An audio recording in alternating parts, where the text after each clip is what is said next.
se nourrissent de nos craintes, de nos peurs. J'ai travaillé beaucoup avec les victimes des attentats de Paris. On a fait notamment avec mon équipe un des ouvrages de la ville de Paris post-attentat du Bataclan et de Charlie Hebdo. Et on a bien vu que quand l'État est incapable de réagir avec le recul qu'il faut, on fabrique plutôt du djihadisme qu'autre chose. Donc, on donne à nos adversaires beaucoup plus de pouvoir et on voit que la symétrie des prises est dans leur camp et pas d'une autre. Alors, cher Boumedienne Ben Yahya, on te connaît ici, hein, puisque tu modères depuis longtemps les conférences. Donc, tu es islamologue, linguiste, juriste et bien d'autres choses. Tu maîtrises aussi plusieurs langues, un petit peu l'allemand, je crois. Et tu es très engagé dans les politiques de prévention des radicalisations. Je pense que c'est ce que tu vas aborder aussi aujourd'hui. Tu diriges et tu as fondé l'Institut Kalima juste avant, je crois, la pandémie. Donc, peut-être aussi nous dire comment tu as pu continuer à le faire vivre pendant cette période de pandémie, autrement que en co-animant parfois avec moi, et c'était un bonheur, ces séances de réflexion collective. Et cet Institut Kalima, je pense, j'ai un peu regardé, hein, qui travaille à la promotion d'une alliance féconde de ces différentes formes de médiation entre les sciences sociales, de ces médiations psychiques et de ce que tu proposes en termes d'éthique relationnelle entre les humains et le vivant. Dans cette complexité qui, comme dirait Edgar Morin, est de plus en plus prégnante. Je tiens à rappeler donc que j'ai beaucoup apprécié discuter avec toi le dernier ouvrage de notre ami franco-tunisien Fethi Benslama, Le saut épique, le basculement dans le djihad, qui est sorti l'année dernière, je crois que c'était en avril, et qui pose cette hypothèse intéressante pour nos travaux, que le principal motif relève in fine, le motif d'engagement, de basculement dans le djihad relève in fine des éléments neurologiques, des éléments émotionnels qui vont venir charpenter l'individu progressivement à son cerveau défendant, pourrait-on dire, afin de basculer contre ceux qui font le vivre ensemble. Et avant de te passer la parole, je voudrais juste rendre hommage à notre grande juriste française Mireille Delmas-Marty, qui nous a quittés ce week-end et qui a structuré tout le champ de l'internationalisation du droit pénal, qui est justement l'ensemble de ce champ, de ce corpus juridique. Et elle tenait à le dire, et j'y ai assisté à ces conférences, que ce n'est nullement qu'une question de juriste, mais ça concerne cet engagement au quotidien dans la prévention, toute la société civile elle-même. Cher Boumedienne, je te laisse la parole.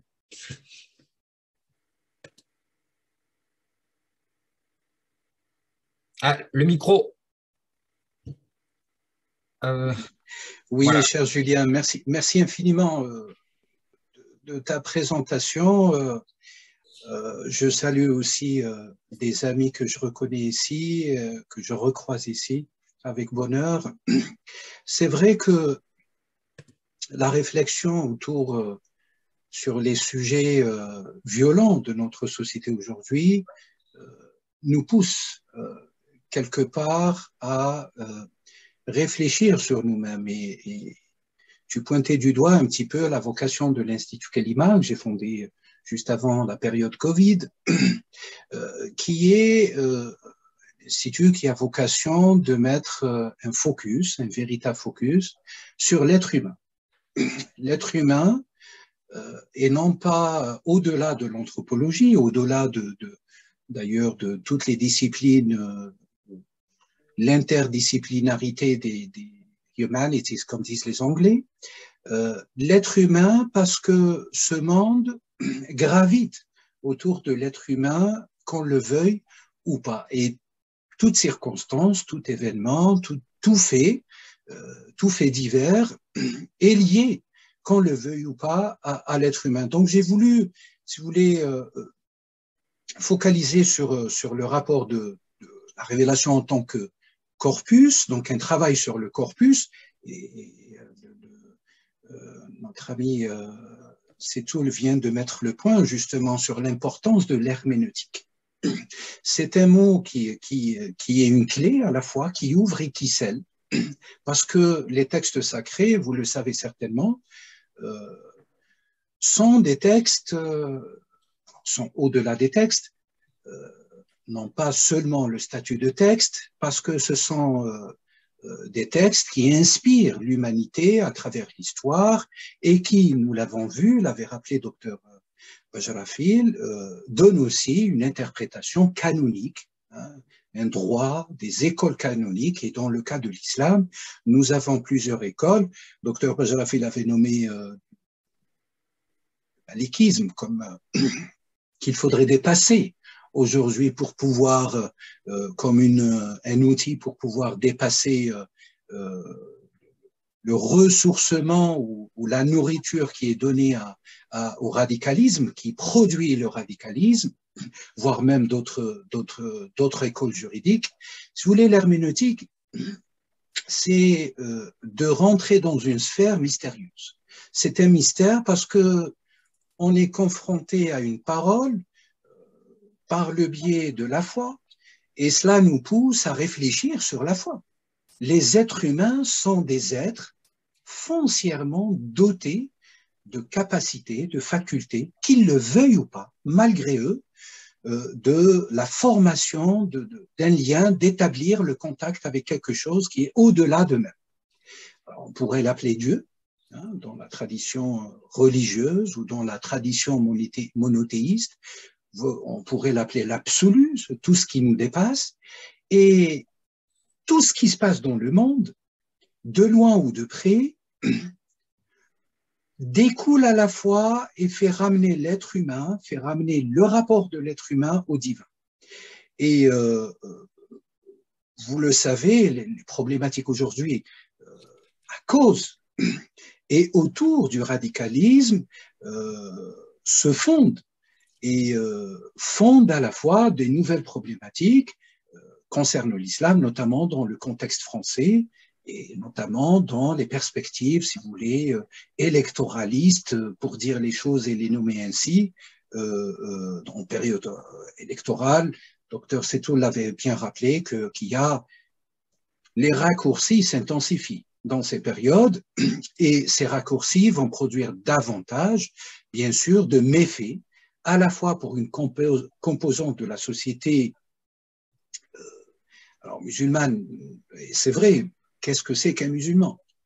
Est-ce que ce n'est pas tout simplement une problématique d'abord de la citoyenneté qu'il faudrait, cher Julien, interpeller? Est-ce qu'il ne faudrait pas réfléchir sur la citoyenneté, citoyenneté avec un grand C, ou la religiosité qui est devenue aujourd'hui un marqueur pour délimiter une composante de la société, alors pour les stigmatiser, souvent probablement, en tout cas dans le ressenti, dans la sphère psychologique ou la sphère psychanalytique, à laquelle tu faisais d'ailleurs par l'ouvrage de Fethi Ben Slama, l'ouvrage sur le saut épique. C'est le côté complexe et profond de l'être humain. Donc, ça nous conduit à réfléchir sur l'être et ses rapports, et surtout les implications que je vois, en tout cas sur le plan, si vous voulez, linéaire, le plan diachronique de notre histoire, sur la problématique de l'impact aussi de cette laïcité qui, qu'on le veuille ou pas, de fait, de facto, chasse le sacré. C'est une problématique aussi autour du sacré. Comment penser le sacré aujourd'hui alors que depuis 1905, il y a cette canonisation juridique qui fait chasser quelque part le sacré de toutes les sphères, jusqu'au point aujourd'hui on entend dans les médias, on entend même, et notamment chez les penseurs, chez les intellectuels, chez les politiques, cette demande de plus en plus accrue à chasser tous les signes, entre guillemets, ostentatoires de la sphère publique. Ça remet en cause où ça remet de toute manière sur la table toutes les problématiques autour du sacré et autour de ce que le sacré est devenu par une certaine profanation officielle. Si vous me permettez la dichotomie terminologique. Et ces questions nous touchent immédiatement, d'autant plus que le radicalisme n'est pas un phénomène proprement à l'islam. L'extrémisme n'est pas un phénomène islamique. Et à juste titre, cher Julien, cher ami, il y a dans les usages, et il est plus que fondamental de déterminer les thèmes qu'on utilise tout le temps. Nous voyons tous les jours, dans les médias, parfois même dans les journaux, et parfois même dans des articles hyper sérieux de grands universitaires ou spécialistes, une approche frivole, une fébrilité terminologique qui laisserait à penser que tout spécialiste qui prend la parole sur la question de l'islam ou sur la question de la religion dans la sphère publique a raison. Alors qu'il y a un principe fondateur, si vous voulez, par rapport à l'islam et par extension à toutes les religions, en tout cas aux sources scripturaires des religions, c'est que ces textes qui sont issus d'une tradition sémitique, probablement de manière majoritairement, de manière foncière, du syriaque, de l'araméen, de l'hébreu, de l'arabe, pour ne citer que 4 dialectes ou 4 projections du sémitisme, sont foncièrement polysémiques. Et la prise en compte ou la considération de la polysémie, et notamment dans la langue arabe, parce que je travaille notamment sur le corpus coranique en langage arabe, poserait problème, et là-dessus, nous avons des clés à mettre en place pour endiguer le radicalisme. Et je rejoins l'idée, je ne pourrais qu'approuver l'idée de proposer d'autres lectures et de sortir de ce scellement d'une monolecture par rapport à l'interprétation des sources de l'islam. Et je rappelle qu'à travers l'histoire, on est déjà sorti, parce qu'aujourd'hui, on a des exégèses diverses et variées dans l'histoire des exégèses classiques, classicistes, traditionnels, voire modernes, parce qu'aujourd'hui, nous avons aussi des exégèses modernes concernant le Coran en tant que source principielle, si vous voulez, de la foi islamique, et qu'il faudrait en faire une promotion active dans le respect, bien sûr, des sensibilités des uns et des autres. Troisième point, mes chers amis, cher Julien, c'est la question aussi de l'éducation et de l'école aujourd'hui. On ne peut pas traiter le radicalisme et on ne peut pas parler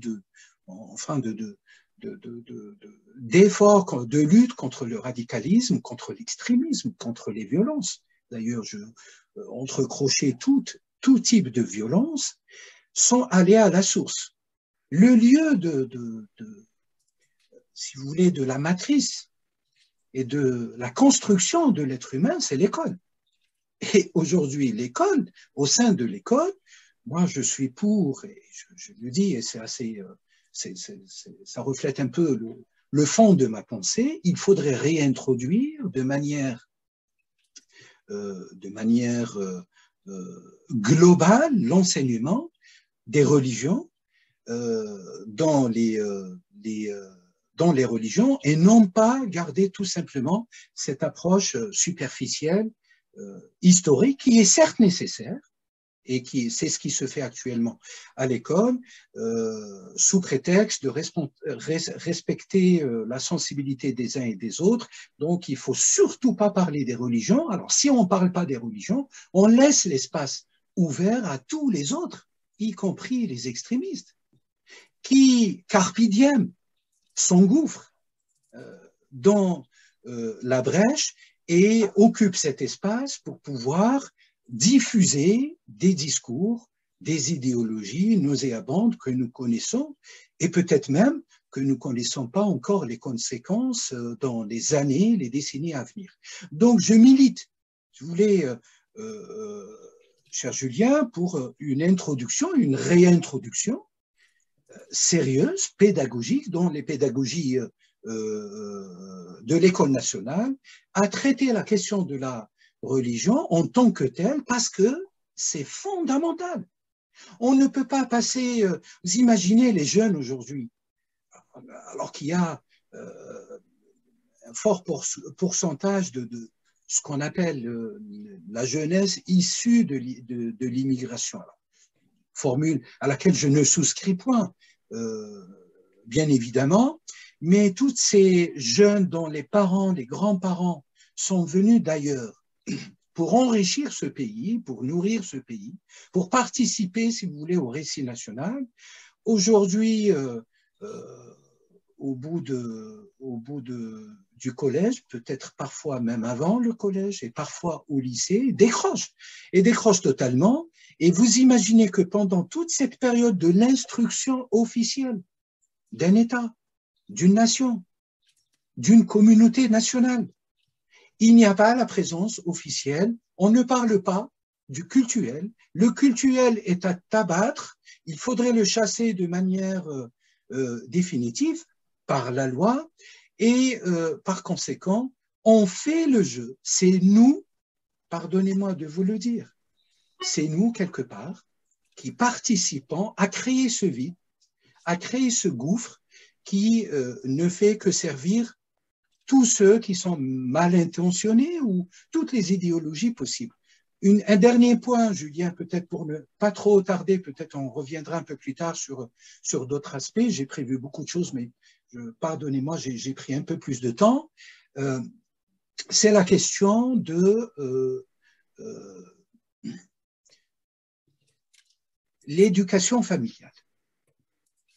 L'éducation familiale qui est inhérente à la culture.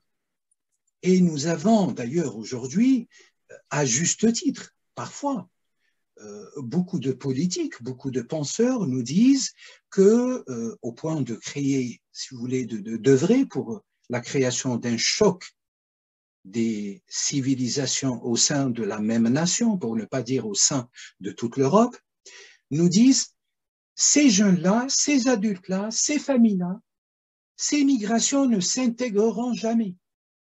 Ils n'auront pas d'assimilation. D'ailleurs, on propose l'assimilation, on pourrait revenir sur toute la terminologie, et je suis pour une remise à plat de toute la terminologie, travail qui devrait, entre crochets, prendre en considération une analyse rigoureuse du champ sémantique. Et je le disais tout à l'heure, les langues sémitiques ne sont pas les langues latines. C'est un fait. Et il faudrait en prendre compte pour pouvoir interpréter des réalités plurielles, des réalités vivantes et parfois même des réalités clivantes au sein de la même racine. Je pourrais vous donner des centaines d'exemples dans la langue arabe. Donc voilà, l'éducation, pour en finir, culturelle au sein de la famille, elle est très importante. Et dans les cultures, désolé de le dire ainsi, vous avez dans toutes les cultures un aspect ou une approche qui chasse, si vous voulez, cette sacralisation du lien intime et personnel de l'être avec l'absolu, avec le divin, avec une approche spirituelle, une approche métaphysique, et qui fait traduire de manière fausse, réellement de manière fausse, les préceptes de la religion ont des religiosités. Aujourd'hui, ce que nous vivons, ce sont des religiosités extrêmes, et je trouve le raccourci extrêmement dangereux et contre-productif qui est utilisé par pratiquement tout le monde, sans exception, de parler de religion, alors qu'il faudrait beaucoup plus se pencher sur les religiosités qui ne sont rien d'autre que des revêtements, des inspirations, des fabrications, si vous voulez, intime, psychologique, sociologique, traditionnel, folklorique, historique, diachronique et synchronique de l'homme, d'une certaine idée conçue par l'homme de la religion. Et ça, c'est un véritable champ de bataille. Voilà, mon cher. Merci Boumedienne. Je retiens en effet cette nécessité, alors tu parles de religiosité, on parle aussi de faits religieux, faire discuter, dialoguer les sciences sociales, mais savoir parler à la jeunesse du fait religieux. Et Dieu sait qu'en France, nous, c'est quelque chose de extrêmement compliqué, extrêmement compliqué. Et je pense notamment, vous avez la chance d'avoir un grand théologien protestant, Pierre Gisèle, à Lausanne, qui a énormément œuvré et apporté pour travailler en ce sens. J'ai eu l'occasion aussi de le voir sur Lyon, puisqu'il fait partie de nos institutions multiconfessionnelles à Lyon. Je tiens à saluer Aristide Bilunga, qui est souvent présent, qui est le président de l'Institut IPREVA au Cameroun sur la prévention de la radicalisation. Le politologue, j'allais dire politiste, mais il va me gronder si vous dites politiste, Sébastien Boussois, grand spécialiste de la relation euro-arabe, qui vient de sortir un ouvrage préfacé par Benjamin Stora sur la guerre des mémoires en Algérie, par rapport aux 60 ans de l'anniversaire des accords d'Évian. Et enfin, Kak Sanoussi, que je salue, président de l'Institut international de gestion des conflits, qui fait énormément pour le dialogue et la concorde autour de la paix en Afrique.